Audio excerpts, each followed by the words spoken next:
비벌리 로버츠 가벤타라고 하는 영국의 저명한 여성 신학자가 있습니다. 이제 나이가 좀 지긋하게 드셨고요. 이분이 평생 동안 여러 성경을 연구했는데 특별하게 관심을 가졌던 게 바로 오늘 우리가 함께 읽은 로마서 성경입니다. 특별히 이 로마서를 연구하면서 평생 얻은 그 지식과 노하우를 한 권의 책에 남겨두었는데요. 바로 지난 2021년 출간한 로마서의 가면이란 책입니다. 글이 어렵지 않습니다. 왜냐하면 처음부터 학자들을 위한 책이 아니라 평신도들이 그리고 일반 성도들이 읽고 이해하고 로마서에 조금 더 가깝게 다가가기 위한 마음으로 썼기 때문에 아주 쉽게 썼습니다. 이 책에 보면 로마서를 쉽게 읽을 수 있는 몇 가지 방법들을 소개하는데요. 그 중에서 가장 핵심적으로 소개하는 게 로마서를 읽을 때는 항상 접속사에 유의해서 읽어가라는 겁니다. 그러니까 이런 겁니다. 그러므로, 그런데, 그래서, 그리고 이런 접속사가 나오면 멈춰 서서 앞뒤 좌우를 잘 살피고 읽어가라는 거죠. 그러고 보면 로마서는 유독 접속사가 많은 성경입니다. 오늘 우리가 함께 읽은 로마서 5장도 어떻게 시작합니까? 그러므로 라고 하는 접속사로 시작하죠. 1절을 한번 다시 보십시오. 그러므로 우리가 믿음으로 의롭다 하심을 받았으니 우리 주 예수 그리스도로 말미암아 하나님과 화평을 누리자. 여기서 나오는 그러므로는 갑작스럽게 5장 1절이 나온 게 아니라 바로 앞에, 아니 조금 더 나아가서 로마서 1장부터 4장까지 소개했던 복음의 내용을 정리하고 요약해서 이제 핵심을 말하겠다라고 하는 그러므로입니다. 자, 이 마음을 가지고 한번 다시 보십시오. 그럼 복음을 어떻게 설명하는 겁니까? 그러므로 우리가 믿음으로 의롭다 하심을 받았으니 우리 주 예수 그리스도로 말미암아 하나님과 화평을 누리자. 바울은 조금 생소한 법적 용어를 가져옵니다. 그러니까 법정에서 사용하는 용어를 가져와요. 믿음으로 의롭다 하심을 받았다. 이신칭의, 아마 들어보셨을 겁니다. 믿음으로 우리에게 무죄가 선고되고요, 믿음으로 그리스도의 의가 우리에게 전가되어서 의가 넘치는 나라, 평강이 넘치는 나라, 희락이 넘치는 하나님의 나라에 들어갈 수 있다. 십자가의 대속의 은혜를 믿는 사람에게는 이 은혜가 주어진다. 그러니까 굉장히 생소한 법정 용어를 사용합니다. 자, 그런데 조금 더 읽어가 보면 사실 바울이 더 강조하고 있는 부분이 있는데요. 오늘 말씀 1절과 2절을 읽어가시면 원인과 결과로 되어 있습니다. 자, 원인은 뭡니까? 1절이 원인입니다. 그러므로 우리가 믿음으로 의롭다 하심을 받았으니가 원인이고요. 결과는 뭡니까? 우리 주 예수 그리스도로 말미암아 하나님과 화평을 누리자가 결과입니다. 자, 2절도 똑같습니다. 원인이 뭡니까? 2절의 원인은 역시 1절에 나와 있는 그러므로 우리가 믿음으로 의롭다 하심을 받았으니가 원인이고, 결과는 그로 말미암아 우리가 믿음으로 서 있는 이 은혜에 들어감을 얻었으며 하나님의 영광을 바라고 즐거워하느니라가 결과예요. 그러니까 바울이 1장부터 4장까지 로마서를 통해 복음을 설명했습니다. 그리고 중간 결론을 내리는 거예요. 믿음으로 사람이 의롭게 된다. 믿음으로 하나님의 나라에 들어간다. 믿음으로 이 모든 은혜를 가지게 된다. 자, 그런데 더 설명하고 싶었던 건 여기서 끝나는 게 아니라, 잘 봐라, 이 원인 때문에 우리에게 주어진 결과가 있다. 어떤 결과요? 하나님과 화평을 누릴 수 있게 되었다. 어떤 결과요? 그로 말미암아 은혜에 들어감을 얻었다. 어떤 결과요? 하나님의 영광을 바라고 즐거워할 수 있게 되었다. 그러니까 사도 바울이 믿음을 가진 우리에게 진짜 소개하고 싶었던 건 뭐냐면, 야, 우리 이제 믿음을 가져서 죽어서 천국 간다 정도가 아니라, 믿음을 가진 사람은 그 순간부터 무엇이 생긴대요? 누릴 것이 생긴대요. 누릴 것이 생긴답니다. 그러니까 믿음을 가지게 되는 순간 우리에게 족쇄가 채워지는 것도 아니고요, 믿음을 가지게 되는 순간, 야, 이제 우리는 보험 하나를 들었다. 나중에 죽어서 어떻게든 천국 가겠지라고 하는 보장보험 정도가 아니라 믿음을 가지게 되는 그 순간부터 죽을 때까지, 아니 평생 영원토록 우리 가운데 즐거워하며 누릴 수 있는 게 생긴대요. 그래서 오늘 말씀의 제목을 제가 이렇게 정했습니다. 누리지 못하는 신앙생활 멈추기. 너무 안타까운 게 신앙을 가졌다고, 믿음을 가졌다고 하는데 우리 얼굴을 한번 보십시오. 즐거워 보이십니까? 누리고 계십니까? 어떠십니까? 바울이 로마서 1장부터 4장까지 갑자기 5장에서 멈춰놓고는 우리에게 소개하는 겁니다. 자, 내가 진지한 얘기했는데 믿음은 누릴 것이 있다는 거야. 우리가 믿음을 가졌다는 건 그리스도 안에서 하나님과 화평을 누리는 거야. 우리가 믿음을 가졌다는 건 그리스도로 말미암아 은혜의 보좌로 나아갈 수 있다는 거야. 우리가 믿음을 가졌다는 건 그리스도 때문에 하나님의 영광을 미리 바라보고 즐거워할 수 있게 된 거야. 여러분 누리고 계십니까? 그러니까 이 연말을 맞이해서 이 부분을 한번 같이 나누고 싶었습니다. 믿음을 가지고 신앙생활 한다는 건 진짜 즐거운 일인데, 진짜 누리고 있는 건데 우리가 그러고 있는지 크게 세 가지로 살펴볼 거예요. 오늘 말씀에서 바울이 세 개를 소개합니다. 믿음을 가지게 되는 순간 우리에게는 세 가지의 특권과 은혜와 누릴 수 있는 게 생긴다. 이것을 하나씩 살펴보면서 우리 가운데 신앙생활 때문에 더 어렵고 고뇌가 쌓이는 게 아니라 누리고 즐거움이 넘쳐날 수 있기를 주님의 이름으로 간절히 소원하고 축복합니다. 자, 첫 번째, 우리가 누릴 수 있는 첫 번째 은혜는 1절에 나와 있는데요, 하나님과의 화평을 누리기 시작합니다. 자, 우리 1절 말씀을 다시 한번 읽어보겠습니다. 한번 띄워주실래요? 한번 같이 읽습니다. 자, 시작.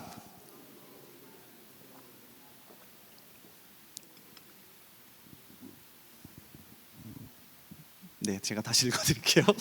우리 주 예수 그리스도로 말미암아 누구와? 하나님과 화평을 누리자. 그러니까 첫 번째, 믿음을 가지게 되는 순간 우리에게 누릴 수 있는 첫 번째 은혜는 하나님과의 화평이래요. 여기서 화평이라는 성경 원어가 에이레네라는 단어인데요, 여러분 잘 아시는 구약 성경의 샬롬과 같은 단어입니다. 자, 그런데 이 평화, 화평, 샬롬이란 단어는 단순한 평안함만 의미하는 게 아니라 하나님과의 회복된 관계를 통해서 조건과 환경에 상관없이 누리는 평안을 이야기해요. 그러니까 우리가 믿음을 가지게 되면 환경과 상관없이, 조건과 상관없이 하나님과 누리는 그 화평 때문에 평안함을 누리게 된대요. 자, 그런데 조건이 하나 붙어 있습니다. 더 중요한 조건, 하나님과 화평을 누리자 바로 앞에 나오는 우리 주 예수 그리스도로 말미암아입니다. 그러니까 무슨 얘기입니까? 하나님과 화평을 누려야, 하나님과 깨어진 관계가 회복되어야 진짜 우리에게 평안이 주어지는데 누구 때문에 가능하대요? 예수 그리스도로 말미암아. 그러니까 예수 그리스도가 개입되지 않는 평안은 진짜 평안이 아닌 거죠. 자, 왜 그런지 한번 생각해 봅시다. 우리가 하나님과 관계가 멀어지고 하나님과 관계가 깨어진 가장 큰 원인이 무엇입니까? 죄입니다. 아마 잘 아실 겁니다. 이사야 선지자가 아주 명확하게 성경 전체에서 가장 명확하게 설명해 놓았습니다.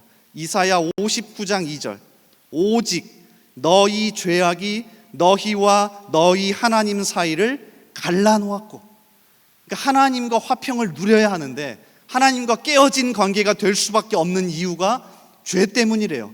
그래서 이 죄가 하나님과 우리 사이를 갈라놓았고 그 간격이 너무 커서 사람의 어떤 방법으로도 그것을 채울 수 없더랍니다. 자, 더 큰 문제는 하나님이 우리 생명의 근원이시다 보니 하나님과 죄로 인해 멀어지게 되면 우리 가운데 뭐가 없습니까? 생명이 없습니다. 그러니 우리 가운데 생명이 없는 그 뻥 뚫린 구멍이 하나 생겨서 이 구멍으로 온갖 불안과 두려움이 드나드는 불쌍한 인생이 되는 것 아니에요? 이걸 해결하는 방법은 하나님과 다시 가까워지는 것밖에 없는데, 하나님이 내놓은 유일한 방법은 우리 주 예수 그리스도의 대속의 십자가 사랑과 은혜밖에 없답니다. 그래서 이것을 믿고 받아들이고 십자가의 사랑 앞에 나가는 사람에게는 하나님과 다시 관계가 하나가 되어서 진짜 평안함이 생긴대요. 근데 우리가 이거를 너무 쉬운 방법이라서 그런지 잊고 살 때가 참 많습니다. 그래서 세상의 것으로 나의 뻥 뚫린 구멍을 채우려고 할 때가 많아요. 하나님은 이야기하시는 겁니다. 오늘 말씀을 통해 우리 주 예수 그리스도 십자가의 대속의 은혜와 사랑으로 하나님께 더 가까이 와서 하나님만이 채울 수 있는 것으로 누려라 인데, 우리는 온갖 세상이 주는 평안을 경험하고 더 싶어 하죠. 저도 사람인지라, 또 죄송해요, 교육자들도 다 사람인지라 마음이 뻥 뚫려버리는 평안이 없는 것을 경험하곤 합니다. 그것도 꽤나 많이요. 그럴 때 저희가 어떻게 할까요? 목사님 기도하면 되죠. 목사님 말씀 읽으면 되죠. 그렇죠. 저희가 성도들에게 가장 많이 하는 이야기죠. 그런데 다른 걸 찾고 싶을 때가 있어요. 그럼 여러분 무엇을 찾으십니까? 성경. 감사합니다.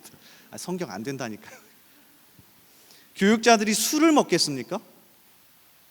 술이라고는 안에 입술밖에 없습니다. 죄송합니다. 죄송합니다. 일탈을 하겠습니까? 아니면 다른 데 가서 뭘 놀겠습니까? 그러니 첫 번째로 먹을 것으로 채웁니다. 저희가 힘들 때 다 모여서 항상 하는 얘기가 있습니다. 점심 뭐 먹으러 가지? 맛있는 거 먹어야 되는데, 이 뻥 뚫린 가슴을 채워야 하는데, 이걸로도 해결이 안 될 때, 옆에 있는 교육자가 너무나도 힘들 때 조용히 가서 어깨를 두드리며 이렇게 이야기합니다. 오늘 저녁에는 집에 꼭 가서 치킨 시켜 드세요. 그러면 다음날 엄청나게 얼굴이 환해져서 옵니다. 얼굴도 많이 부어서요. 치킨 시켜 먹어서. 아니면 쇼핑으로 뚫린 가슴을 채웁니다. 이리저리 사고 싶은 물건을 검색하면서 뭐 사지? 이거 한번 사볼까? 저거 한번 사볼까? 지난달인 11월에 전 세계적으로 가장 큰 세일을 하는 두 기간이 있었습니다. 혹시 아십니까? 중국 광군제와 미국 블랙 프라이데이였습니다. 죄송한 얘기지만 11월이 다가오면 교육자 실은 흥분의 도가니로 바뀝니다. 드디어 찜해 놓았던 그 물건을 저렴하게 살 수 있는 기간이 찾아왔다. 그래서 이번에 뭐 살 거냐고 서로 물어봅니다. 그리고 나서 물건을 사죠. 여러분, 그렇다고 저희가 거금을 탕진하는 것도 아닙니다. 다음 날이면 얼굴에 죄책감이 가득한 표정으로 와서 나 어제 10만 원 썼어. 그러니 옆에 있는 동료 교육자가 와서 걱정하지 마, 난 15만 원 썼어. 그러면서 씁쓸한 표정으로 서로 웃습니다. 왜 그렇습니까? 치킨을 시켜 먹어도, 점심에 아무리 맛있는 것을 먹어도 1년 동안 사고 싶었던 물건을 11월까지 참았다가 저렴하게 구입을 해도 마음에 뻥 뚫린 구멍이 해결이 안 돼요. 여러분, 그렇지 않습니까? 그래서 오늘 로마서 5장 1절에서 바울이 처음으로 이야기하는 겁니다. 죄 때문에 우리 마음에는 그 어떤 것으로도 채울 수 없는 뻥 뚫린 구멍이 있다. 너무 답답하다. 그런데 우리가 예수님의 십자가 대속의 은혜 앞에 나오기만 하면 하나님이 우리의 뻥 뚫린 구멍을 채워주실 거다. 생명으로 가득 채우실 거다. 이 은혜를 누려라. 이 은혜를 즐거워해라 라고 말씀하고 있는 것 아닙니까? 살다가 허전하고 힘들 때 치킨 시켜 드시지 마시고요, 저희처럼 물건 사지 마시고요, 예수 그리스도의 대속의 은혜를 더 사랑을 깨달아 하나님과 화평을 누리며 내 마음을 생명으로 하나님의 사랑으로 채울 수 있기를 주님의 이름으로 소원합니다. 자, 그런가 하면 두 번째요, 우리가 누릴 수 있는 두 번째 은혜는 이어지는 2절에 나옵니다. 자, 우리 2절 말씀을 다시 한번 읽어보면 좋겠는데요. 자, 2절 말씀 앞에 화면을 보고 한번 읽겠습니다. 자, 같이 읽습니다. 자, 시작.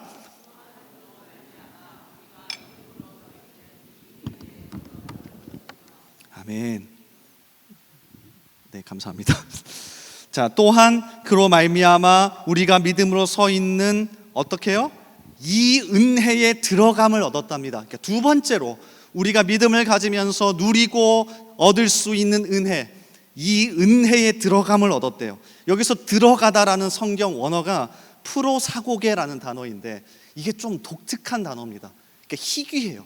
성경 전체에서 딱 3번 사용되고요, 오늘 본문에서 1번, 그리고 에베소서에서 2번 씁니다. 자, 그러니까 다 누가 사용했습니까? 사도 바울이 일부러 이 단어를 가져와서 아주 독특하게 사용했어요. 자, 어떤 상황에서 또 어떤 모습으로 이 단어를 썼는지를 한번 보겠습니다. 에베소서 2장 18절. 이는 그로 말미암아 우리 둘이 한 성령 안에서 아버지께 나아감을 얻게 하려 하심이라. 자, 여기에서 아버지께 나아감이 똑같은 단어입니다. 자, 이해가 되시죠? 자, 그 다음 에베소서 3장 12절에도 이 단어를 쓰는데요. 우리가 그 안에서 그를 믿음으로 말미암아 담대함과 확신을 가지고 하나님께 나아감을 얻느니라. 여기서 하나님께 나아감이 이 프로사곡의 똑같은 단어입니다. 자, 그러니까 바울이 이 로마서 5장 2절에서 이 은혜에 들어갔다라고 하는 건 누구 앞에 나아가는 것을 전제로 한 말입니까? 하나님이요.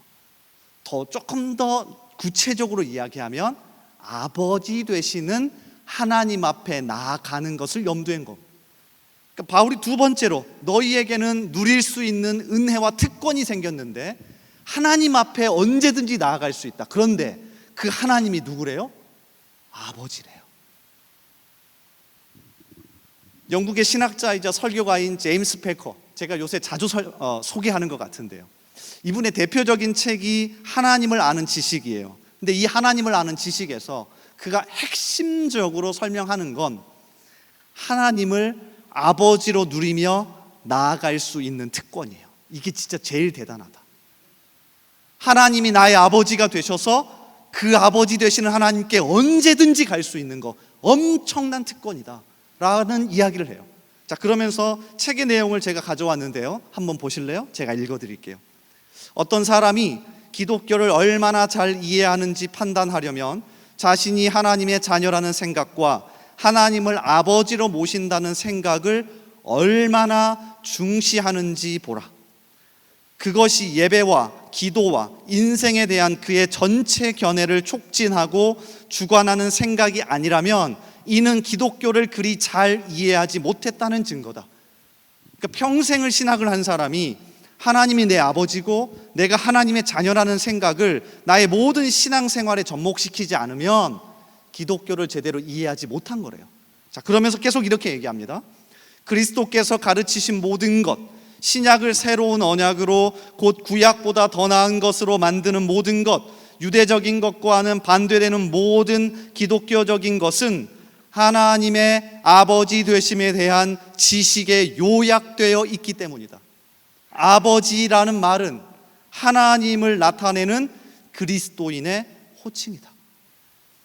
바울이 두 번째로 말합니다. 믿음을 가지게 되는 순간 예수 그리스도로 말미암아 우리에게는 무엇이 생깁니까? 하나님을 아버지로 부르며 나아갈 수 있는 특권이 생긴대요. 이거 너무나도 감사한 것 아닙니까? 제가 최근에 무척이나 흥미롭게 보고 있는 드라마가 하나 있습니다. 여러분도 꼭 보시면 좋겠는데요. 이제 딱 3회밖에 안 했습니다. 따라오실 수 있어요. 그래서 옥시 부인전이라고 아십니까? JTBC에서 한지 1, 2주밖에 안 됐는데요. 그 임지연이라고 하는 그 더 글로리에 나왔던 그 여자 배우가 주연을 해서 열연을 하고 있습니다. 그러니까 이 배우가 원래 노비였는데 어쩌다가 옥시성을 가진 양반인 신분으로 바뀌어서 그 양반인 채 살아가는 이야기예요. 근데 이 드라마 3회에 보면 오늘 말씀과 연결되는 아주 짤막한 대목이 나옵니다. 그러니까 이 임지연 주인공이 자신의 몸종인 백이라고 하는 소녀, 그러니까 여성이 있었는데 아주 억울하게 죽어버린 겁니다.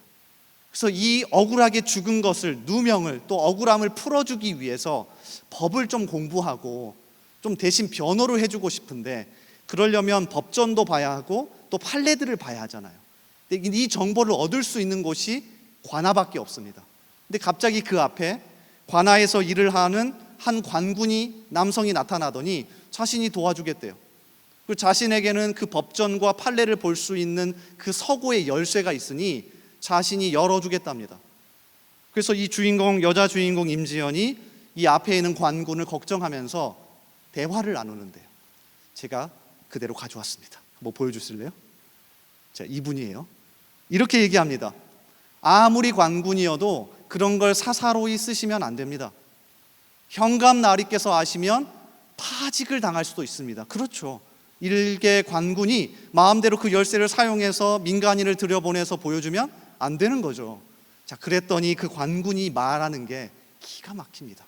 이게 제가 오늘 여러분과 나누고 싶은 거예요. 보여주실래요? 남자 주인공 누군지는 모르겠습니다. 이렇게 얘기합니다. 그럴 일 없을 것 같은데요. 현감 나리가 제 아버지십니다. 그리고 제가 이 사진에는 표현 못했는데 점점 입꼬리를 올리면서 자신감 있게 웃고 있어요. 무슨 얘기입니까? 당신이 아무리 걱정해도 상관없어요. 왜? 현감이, 관아에서 제일 높은 사람이 내 아버지예요. 그래서 걱정 없이 들어갈 수 있어요. 실제 들어가서 판례도 보고 법정도 보고 자신의 억울하게 죽은 몸종인 노비 베기의 원한을 풀어줍니다. 이 이야기를 왜 들려드리는 겁니까? 우리가 누리는 가장 좋은 특권은 하나님을 아버지로 누리는 겁니다. 하나님이 나의 가장 좋은 아버지여서 언제든지 그 하나님 앞에 나아갈 수 있는 거죠. 자, 그런데 조건이 붙어 있습니다. 자, 오늘 5장 2절을 다시 한번 보시면 첫 번째와 똑같습니다. 조건은 또한 누구로 말미암아? 그로 말미암아 우리가 믿음으로 서 있는 이 은혜에 들어감을 얻었으며, 여기서 그는 누굽니까? 예수 그리스도입니다. 새번역 성경이 조금 더 직설적으로 번역했더라고요. 우리는 또한 그리스도로 말미암아 지금 서 있는 이 은혜의 자리에 나오게 되었으며 라고 번역합니다.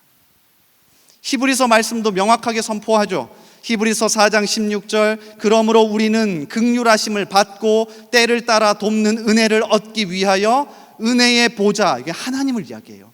하나님 앞에 담대히 나아갈 것이니. 누구 때문에요? 히브리서 4장 바로 앞에 있는 15절이 이렇게 시작합니다. 우리에게 있는 대제사장. 여기서 대제사장은 바로 우리 주 예수 그리스도죠. 우리 주 예수 그리스도의 십자가의 대속의 은혜 때문에 그걸 붙잡는 사람은 누구든지 하나님을 아버지로 누리며 나아갈 수 있답니다. 오늘 이 자리가 이것을 다시금 회복하는 자리가 되기를 주님의 이름으로 소원하고 축복합니다.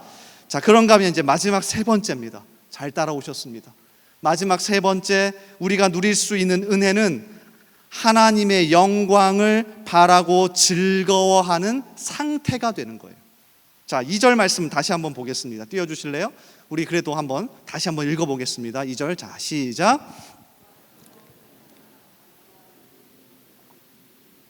들어감을 얻었으며 하나님의 영광을 바라고 즐거워하느니라. 아멘. 마지막 세 번째는 우리가 믿음을 가지게 되는 순간 우리에게 눈이 하나 열리는데 하나님의 영광을 바라고 즐거워할 수 있는 눈이 열린대요. 특별히 이 부분은 현재가 아닙니다. 죄송한 얘기지만 여기서 말하는 하나님의 영광은 우리가 영화되어서 주님이 재림해서 마지막에 완성될 하나님의 영광을 뜻합니다. 토마스 슈라이너라고 하는 미국 남침내 신학교에서 학생들을 가르치는, 그리고 꽤나 현재 신학계에서 유명한 그분이 로마서 주석에서 이 단어를 이렇게 설명합니다. 한번 들어보세요. 여기에서 하나님의 영광이란 다시 오실 예수 그리스도로 말미암아 완전하게 이루어질 하나님의 나라, 그 하나님의 나라에서 누리게 될 완전한 하나님의 영광을 가리킨다. 그러니까 무슨 얘기냐면 지금 있는 영광이 아니라 우리가 나중에 주님이 재림하셔서 완벽하게 완성될 나라 있잖아요. 거기서 보게 될 하나님의 영광을 지금 이 땅에서 미리 바라보고 즐거워하는 눈이 생긴대요. 여러분 어렸을 때 그런 거 많이 안 해보셨습니까? 저는 그런 게 동기가 많이 부여가 됐는데요. 어렸을 때 어머니께서 공부해라, 공부해서 좀 1등도 해보고 하면 얼마나 좋냐. 그러면 일단 책상에 앉아서 제가 제일 먼저 했던 게 있습니다. 1등이 되는 상상. 1등이 되면 그래, 집에 와서 컴퓨터도 사달라 그러고, 1등이 되면 성적표 가져와서 자랑도 해보고. 여러분 그런 거 안 해보셨습니까? 그렇군요. 저는 많이 했습니다. 그리고 그 다음날 만약에 달리기, 그러니까 운동회가 있다 그러면, 그러니까 반에서 몇 명이 나와서 달리기 하잖아요. 그러면 저는 그래도 꽤나 잘 달리는 편이었기 때문에 전날 항상 상상을 해봅니다. 내가 잘 달려서 1등이 되면, 혹시나 앞에 있는 애가 잘 못 달려서 뒤지고 있다가 내가 역전해서 1등이 되면 진짜 영광스럽겠다. 여러분, 그런 상상 안 해보셨습니까? 그게 저를 달리게 하는 힘이 됐습니다. 그래서 오늘 로마서 5장에서 바울이 이 얘기를 하는 겁니다. 지금 정말 힘들어도, 지금 시궁창을 걷는 것 같아도 믿음을 가지게 되면 한 가지 열리는 눈이 있는데, 완성될 하나님의 영광을 눈앞에서 바라보고 내가 결국에는 저것을 갖게 된다, 내가 결국에는 저기까지 가게 된다 라고 하는 눈이 생긴대요. 그래서 힘들 때 그것이 눈앞에 보인다는 뜻입니다. 로마서 8장까지 가보면 바울이 이 말을 한 번 더 합니다. 로마서 8장 18절, 생각하건대 현재의 고난은 장차 우리에게 나타날 영광과 비교할 수 없도다.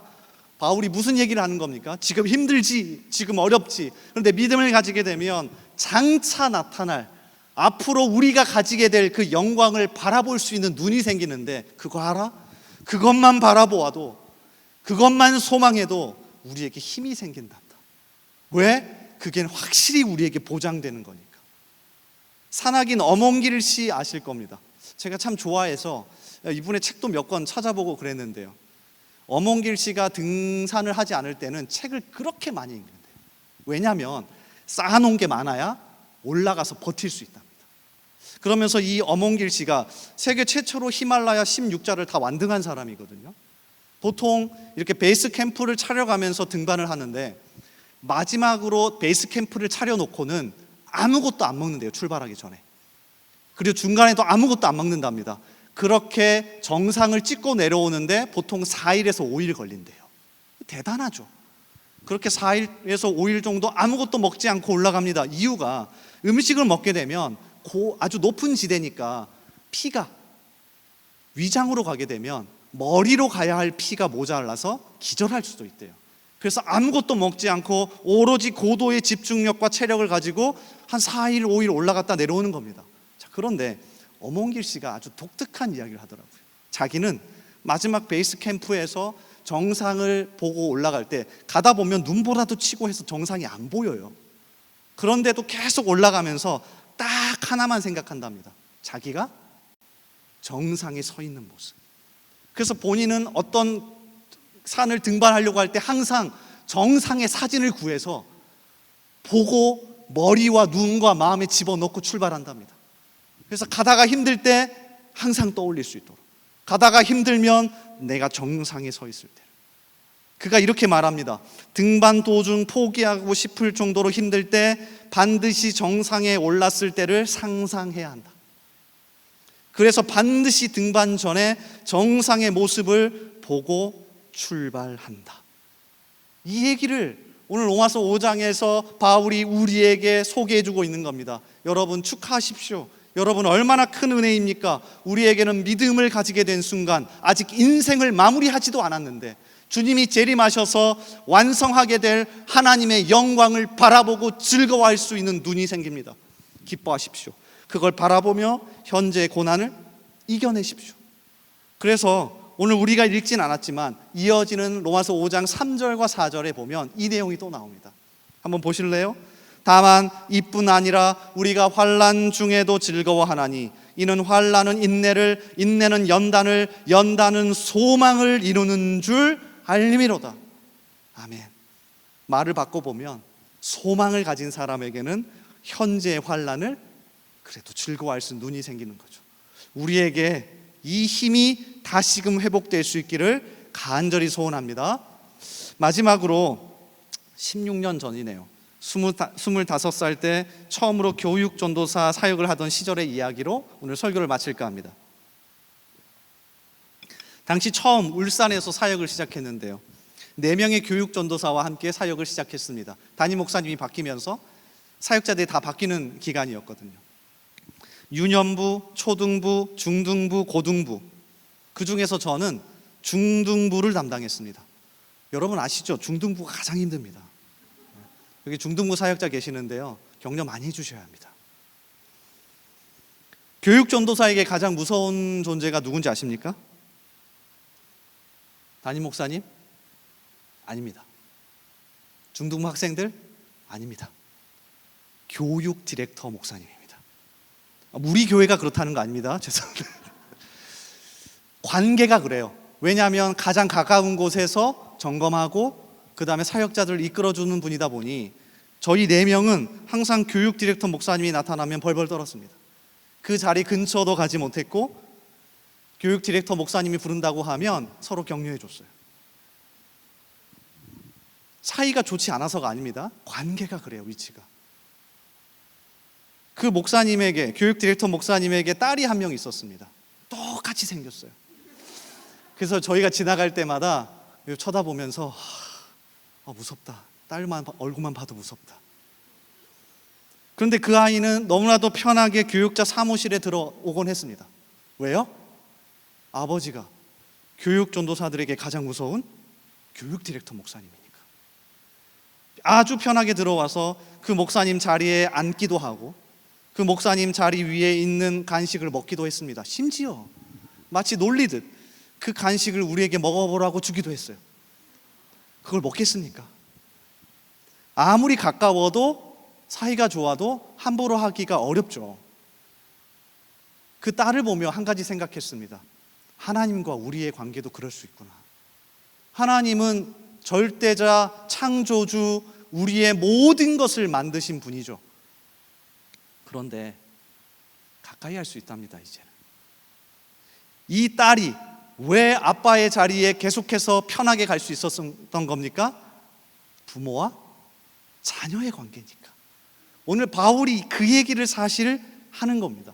그러므로 우리가 믿음으로 의롭다 하심을 받았으니 이제는 하나님의 자녀가 되었다. 그러니 언제든 하나님 앞에 나아가서 뻥 뚫린 마음을 하나님의 생명으로 가득 채울 수 있다. 언제든지 하나님께 나아가서 완성될 하나님의 영광을 바라보며 현재의 어려움을 넉넉히 이겨낼 수 있다. 언제든지 나아가라. 너는 하나님의 자녀다. 이 마음을 가지고 연말을 잘 마무리하면서 평생 이 특권을 언제든지 사용하고 누리는 인생이 되기를 주님의 이름으로 간절히 소원하고 축복합니다.